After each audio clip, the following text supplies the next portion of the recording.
topik efek Zeeman yang beranggotakan saya Indah Zalsabila dengan NIM 22033081, saya Intan Cahyanusli dengan NIM 22033083, saya Intan Tresna Ayu dengan NIM 22033085, saya Himatul Azmi dengan NIM 22033079, saya Indria Wahyuni dengan NIM 22033082.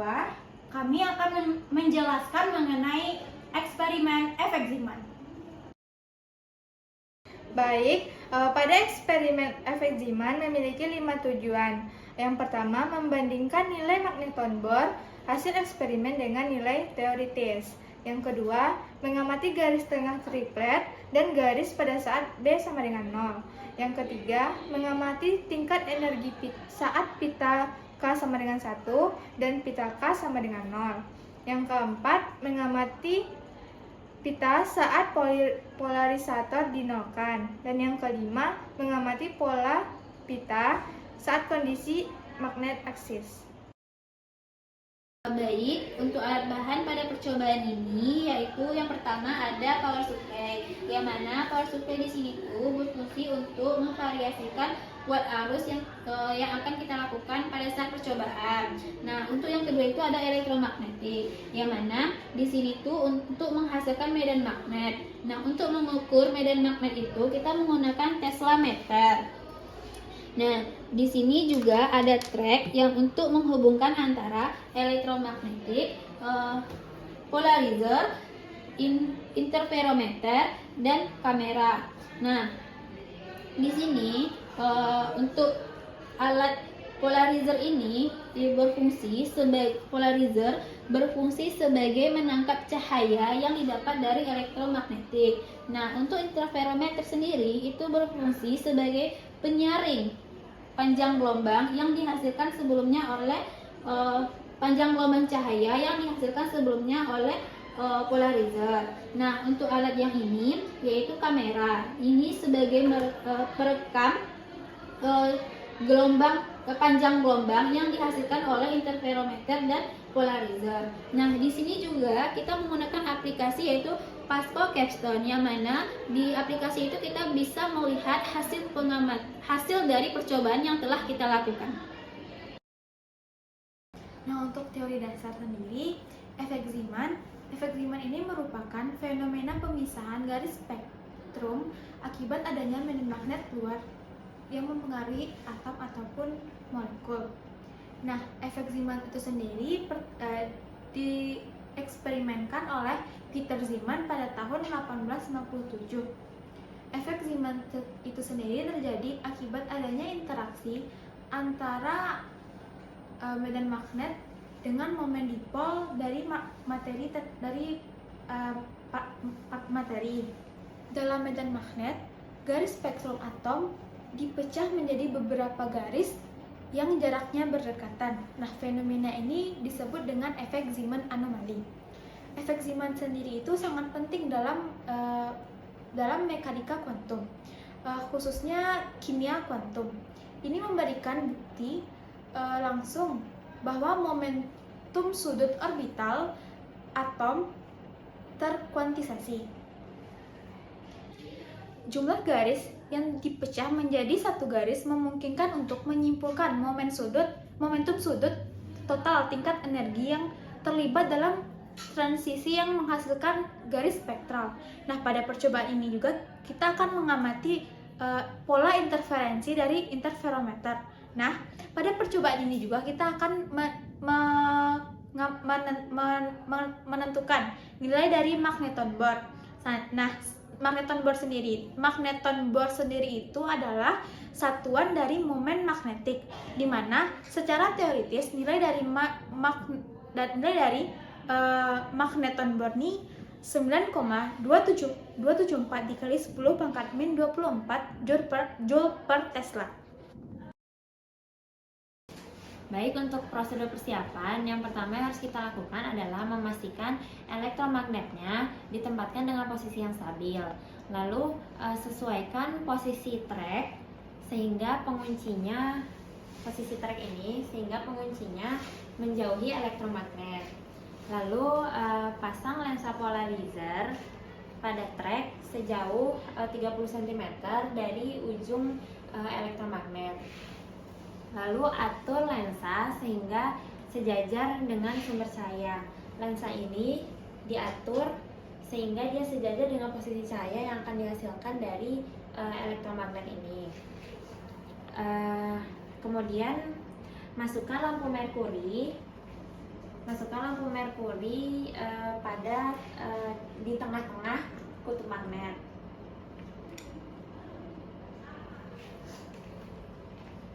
Lalu pasang rakitan interferometer di sisi trek yang paling jauh dari elektromagnet ini dengan posisi tanda indeksnya sejauh 40 cm.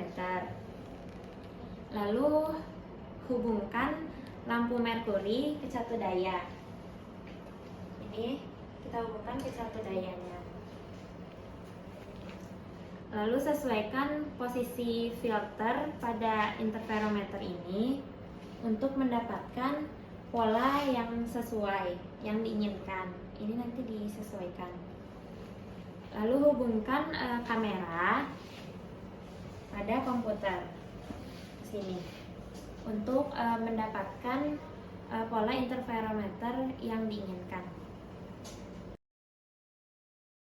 Baik, untuk langkah selanjutnya adalah prosedur percobaan, di mana langkah pertama yang harus kita lakukan adalah redupkan lampu ruangan. Setelah itu kita dapat mengatur polanya secara horizontal dengan cara kita dapat menggerak-gerakkan kameranya ke kiri ataupun ke kanan sehingga nanti polanya akan terlihat seperti gambar sejajar dengan baik.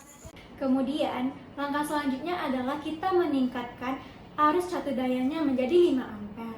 Di mana cincin yang terbelahnya itu harus menjadi 3 seperti gambar yang ditunjukkan oleh 5.10. Selanjutnya kita dapat mengurangi output catu dayanya menjadi 0 ampere. Untuk pengambilan data sendiri kita dapat mengamati pola-pola atau kulit yang terbentuk dari polanya, di mana kulit yang akan kita amati adalah kulit 1, kulit 2, kulit 3, dan kulit 4. Langkah selanjutnya adalah kita melakukan percobaan untuk mengamati medan magnet tidak sama dengan 0 di pada kulit 1 dan kulit 2. Jadi kita dapat mengklik rekam dan polarisatornya itu tetap harus 90 derajat seperti percobaan di pertama. Setelah beberapa detik kita tingkatkan output catu dayanya. Tadi kan kita atur di 0 ampere, sekarang kita tingkatkan catu dayanya itu 5 ampere. Setelah 2 detik kita kembalikan arusnya ke 0 dan kita dapat melihatnya pada run yang telah tertera dan kita buka ringkasannya. Setelah itu, tadi kan polarizernya itu 90 derajat. Sekarang kita putar polarizernya menjadi 0 derajat, di mana kita klik rekam kembali dan tunggu beberapa detik arus kembali menjadi 0. Di mana ini kita lihat pada run selanjutnya. Kan kita buka ringkasannya pada run berikutnya. Selanjutnya itu adalah kita dapat melepaskan polarizernya. Kemudian kita klik rekam, kita tunggu beberapa detik, kita naikkan menjadi 5 ampere. Setelah beberapa detik kita klik stop kembali dan kembalikan arusnya ke 0. Ini merupakan run yang berikutnya atau run yang tertera. Setelah beberapa detik, setelah sekitar 2 detik, kita klik stop, lalu kita kembalikan arusnya ke 0 dan kita jalankan runnya. Kemudian kita lepaskan steker pada inti besi. Kita lepaskan inti besinya, di mana kita putar elektromagnetnya itu adalah 90 derajat dengan bantuan besaran pada alasnya sehingga lubang aksialnya itu mengarah ke kamera. Kemudian kita dapat pada toolbarnya kita atur, kemudian kita atur posisi dari si elektromagnetnya ini pada lampu merkuri sehingga menghasilkan gambar yang cerah. Selanjutnya kita dapat memutar, tadi kan kita mengatur polarizernya itu 0 derajat, sekarang kita putar menjadi 90 derajat. Baik, untuk langkah selanjutnya adalah kita akan melakukan proses pengambilan data untuk radius di kulit 1, kulit 2, kulit 3, kulit 4. Nah, di sini kita dapat melakukan pengaturan yang telah kita lakukan antara polarizer, interferometer, serta lensanya atau kameranya. Langkah selanjutnya kita melakukan merekam pola-polanya pada Vasco. Dengan pada saat kita proses perekaman, kita dapat meningkatkan arusnya sebesar 5 ampere.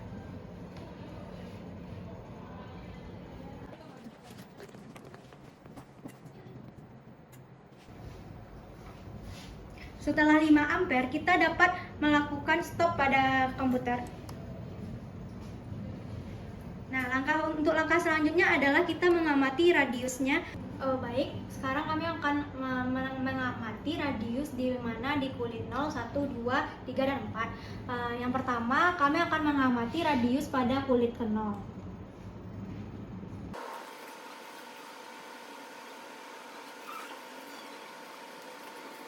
Didapatkan radius pada kulit ke 0 yaitu 0,11 meter, di mana kita dapat mencatat datanya pada tabel data yang tersedia pada komputer, di mana yang 0 tadi kita dapatkan yaitu 0,11 meter.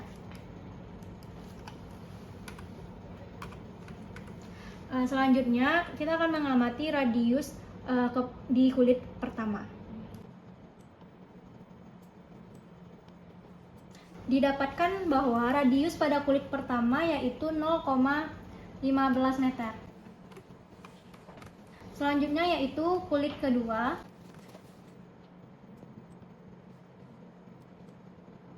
Didapatkan bahwa radius di kulit kedua yaitu 0,4 meter. Selanjutnya adalah kulit ketiga. Didapatkan bahwa di kulit ketiga radiusnya yaitu 0,55.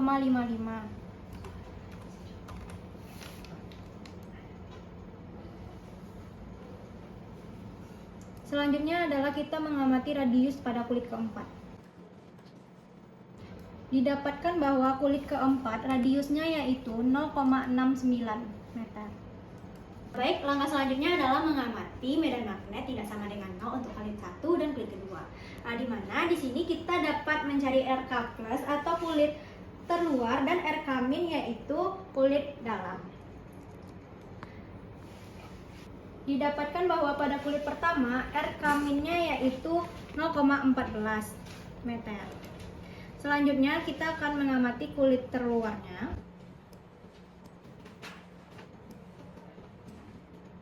Didapatkan bahwa kulit terluarnya yaitu 0,17 meter. Baik, di sini kita melakukan pengulangan ketiga kali kan. Jadi kita akan mengamati pada pengulangan kedua, di mana didapatkan radius dalam dari K1-nya yaitu 0,15 meter.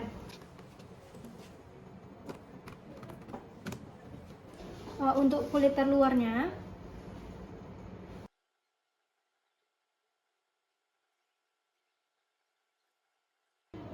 didapatkan radius luarnya yaitu 0,18 meter. Selanjutnya adalah kita melakukan pengulangan yang ketiga. Selanjutnya kita akan melakukan pengulangan yang ketiga, yaitu di mana kita mengamati kulit dalamnya yang didapatkan adalah 0,14 meter.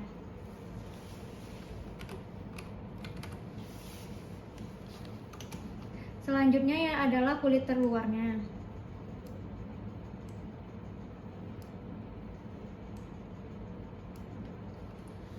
Didapatkan bahwa kulit terluarnya yaitu 0,16 meter. Baik, untuk melakukan radius terluar dan kulit dalam dari kulit kedua yaitu sama seperti kulit pertama tadi dengan melakukan 3 kali perulangan.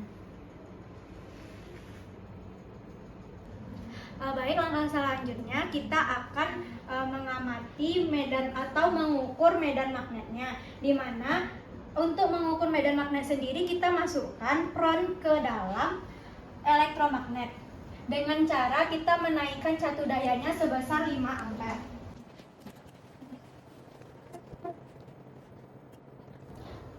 didapatkan bahwa medan magnetnya adalah 48,9 militesla. Dan jangan lupa untuk menurunkan kembali catu dayanya. Nah, untuk data selanjutnya itu sama seperti pada percobaan pertama tadi, langkah-langkahnya, namun kita mengubah yang tadinya polarizernya 90 derajat, kita ubah ke 0 derajat. Kita ubah polarizernya dari 90 derajat ke 0 derajat.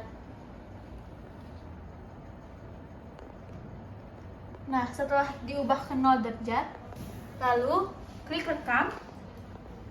Lalu arusnya kita putar hingga 5 ampere. Setelah 5 ampere, klik stop. Diperoleh data pola-pola garis spektrum seperti berikut.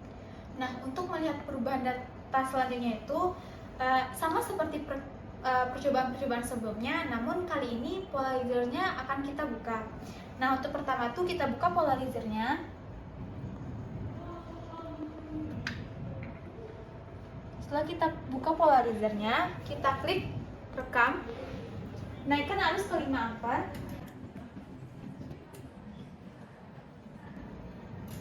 Setelah 5 ampere, klik stop. Lalu turunkan kembali arusnya ke 0 ampere.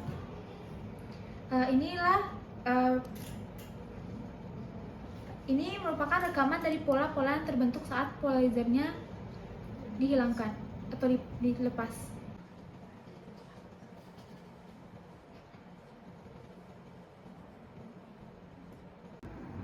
Untuk percobaan selanjutnya, kita memasang polarizer pada derajat 90 derajat. Kemudian pada elektromagnetik kita buka besi aksialnya.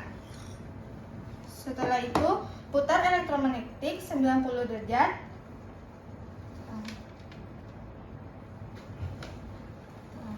Ke arah polarizer, interferometer, dan lensa atau kamera.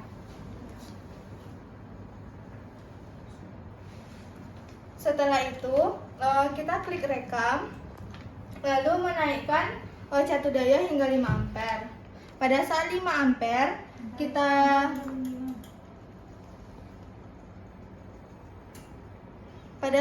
ampere kita putar polarizernya ke 0 derajat.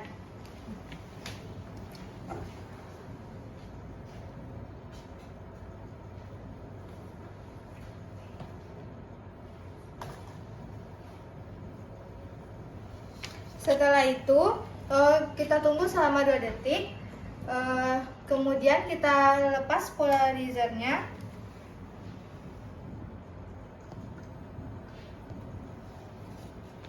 Dan ditunggu lagi selama 2 detik. Kemudian kita klik stop. Setelah itu diturunkan catu dayanya ke 0 ampere. Berikut merupakan hasil rekaman dari percobaan tadi. Dan ini merupakan perubahan polarizer dari yang dipasang kemudian dilepas.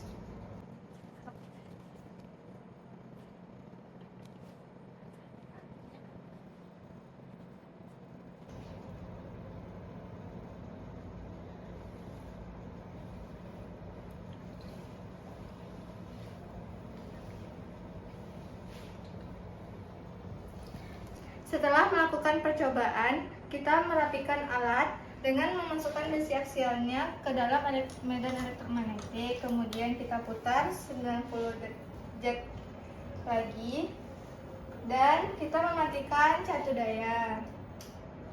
Kemudian kita mematikan komputernya. Jadi dapat disimpulkan pada tujuan pertama, yaitu nilai magneton Bohr hasil eksperimen dengan hasil teoritis tidak jauh berbeda. Untuk nilai eksperimennya 9,857 dikali 10 pangkat min 24 Joule per Tesla. Sedangkan nilai teoritisnya 9,274 kali 10 pangkat min 24 Joule per Tesla, sehingga didapatkan persen KSR-nya 6%.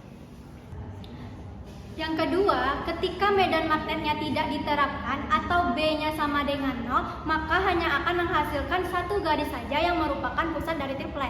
Namun ketika medan magnetnya diterapkan, maka akan menghasilkan 3 garis yang merupakan hasil dari efek Zeeman. Untuk kesimpulan yang ketiga, yaitu tingkat energi pada pita kulit pertama dengan pita kulit ke-0 itu berbeda, di mana pergeseran spektrum pada pita kulit pertama itu lebih terlihat jelas.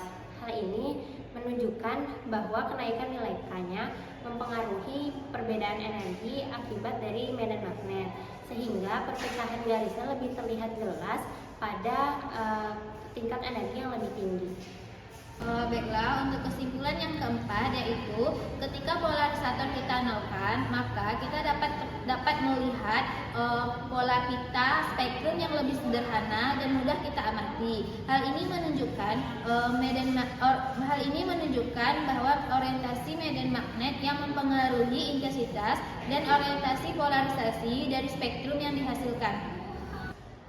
Nah, untuk kesimpulan terakhir itu, di mana saat medan magnetnya sejajar dengan sumbu eksis, akan terbentuk pola pita yang menunjukkan distribusi intensitas yang lebih simetris. Nah, hal ini menunjukkan bahwa medan magnet memiliki pengaruh yang signifikan terhadap pola dari pola spektrum yang dihasilkan.